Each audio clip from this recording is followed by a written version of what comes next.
Minkejja l-ġid kbir li twettaq taħt Gvern Laburista, Bernard Grech sostna li pajjiżna qed jgħix f'inkubu. Il-kap tal-Oppożizzjoni qal dan waqt intervista fuq l-Istazzjon Nazzjonali meta kien mistoqsi dwar il-ġid kbir li sar fl-aħħar snin.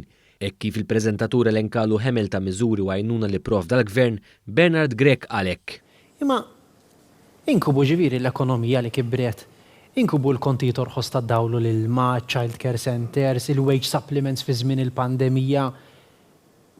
Inkubu l-iktar pajjiż li qed inlaqmu nies ras ras fl-Ewropa.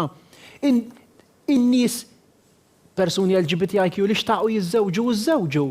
Ta' taħseb li qed iħossu li qed jgħixu f'inkubu grazzi għall Partit Laburista żewġu ta' mhux inkubu le. Mela, l-ewwel ħaġa jiena qed illi l-Partit Laburista wedna ħolma u tagħna inkubu u nibqa' ngħidha. Min-naħa tiegħu il-Prim Ministru Robert Abela irrimarka li grazzi għall-istituzzjonijiet li jaħdmu fl-aħħar xhur f'pajjiżna tresqu persuni quddiem il-ġustizzja li l-ebda gvern qatt mess magħhom. Kwistjoni tal-interess nazzjonali fejni li hija tant meħtieġa floti ta' kull baħra. Kif jista' jkollok deputat ewlieni tal-Oppożizzjoni llum li qiegħed jikkonfoffa ma' min qiegħed jiddefendi lill-kriminali u dik id-differenza ewlenija. Aħna gvern li ġilidna u waqafna għal dawk li kienu untouchables fil-kriminalità organizzata, ħaddieħor qiegħed jikkonfoffa magħhom. Dawk li tant jippritkaw fuq il-governanza tajba qegħdin jikkonfoffaw mal-kriminali. Minkejja dan Bernard Grech rid ixejjen dan kollu. U toqgħodx tgħidli għax issa tresqu nies il-qorti? B'differenza l-Prim Ministru rrimarka sinerġija tant importanti bejn l-istituzzjonijiet. Dis-sinerġija tinħass illum tinħass għandek sinerġija jekk naqbdu il-proċess investigattiv. Għandu insemmu l-kriminalità organizzata. Bdejt mill-FIU, mbagħad imxejt lej it-taqsima tar-rejati ekonomiċi tal-Korp tal-Pulizija, mbagħad imxejt għand il-Maġistrati Inkwirenti. Madankollu Bernard Grech kompla bid-diskors negattiv tiegħu minkejja l-fatti ppreżentati qudiemu. L-istituzzjonijiet sfortunatament illum għadhom imrażna.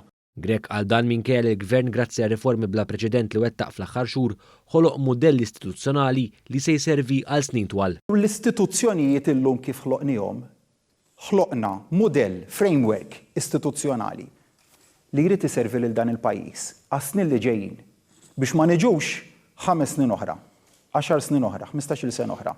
Jaf ikun hemm gvern laburista, jaf ikun hemm gvern immexxi mill-Partit Nazzjonalista u ngħidu wara erġajna għamilna l-istess balji li kienu saru qabel l-2013. Fid-dawl ta' dan Bernard Grech ma ġerraħx il-passi fid-direzzjoni tajba li anke l-Kummissjoni Ewropea nnutat. Mhux biżżejjed li tgħid li inti qed tipprova tagħmel aħjar.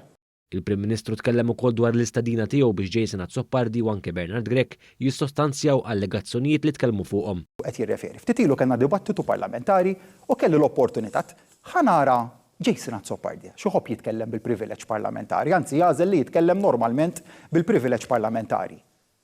Saqsejtu darba, darbtej, 3 darbiet, 4 darbiet, u bil-wifqa. U jidli għal min qed tirreferi. L-istess tedina għamilta lill-kap tal-Oppożizzjoni bil-qeda kienu u bil-qeda baqgħu. Dwar kif tiġi proċessata proklama quddiem il-Kabinett, il-Prim Ministru Robert Abela qal li dejjem jaġixxi b'lealtà u serjetà. Aħna dejjem nitolbu il-parir tal-Avukat Ġenerali, nitolbu l-parir tal-Kummissarju tal-Pulizija, hekk isiru l-affarijiet, u mbagħad nagħmlu d-domandi kollha li huma meħtieġa lill-Kummissarju tal-Pulizija, id-domandi kollha li huma meħtieġa lill-Avukat Ġenerali, u mbagħad ngħaddu għall-ġudizzju. Il-ġudizzju tal-Kabinett preżjedut minni nieħdu b'serjetà u b'lealtà lejn il-ġurament tal-ħatra. Intantu l-intervista d-differenza bejn Bernard Grech u Robert Abela kompli toħroġ fil-beraħ. Bernard Grech kompla ma' numru ta' dikjarazzjonijiet minn tiegħu mindu laħaq kap fejn jgħid li Malta mhux pajjiż normali. Rrid partit jien li kompli jaħdem biex il dan il-pajjiż inġabuh normali. Il-preżentatur staqsiħu wkoll dwar Simon Busuttil, Bernard Grech ders komdu għall-aħħar. Simon Busuttil jista' jkun qed jaħseb biex jerġa' joħroġ għall-kap tal-Partit Nazzjonalista biex jerġa' jidħol fil-politika. Imma smajta di tal-kap, taf xi ħaġa inti vera din. Inti saqsejtu? Għandi programmi oħra. Mela saqsi lilu. Grech ġie mistoqsi wkoll jagħmilx apoloġija għal xi ħaġa minn laħaq kap. Minkejja li fost oħrajn ġie żvelat li għal numru ta' snin ma ddikjarax u ma ħallas taxxa, Grech qal li ma jafx fuq xi għandu jiskuża ruħu. Hemm xi ħaġa li issa pubblikament taħseb li għandek titlob apoloġija tagħha? Fuq xiex, għidli inti. Intant il-Prim Ministru aċċenna li l-Partit Laburista huwa moviment b'saħħtu. L-Oppożizzjoni laqaltlek ma l-apoloġija mhux biżżejjed għax jridu fil-verità jridu li l-Partit Laburista iżarma u lil min irid li l-Partit Laburista jżarma ngħidlu tista' tibqa' tistenna għax il-Partit Laburista kien b'saħħtu għadu b'saħħtu u se jkompli jissaħħaħ u definittivament mhux se riserva.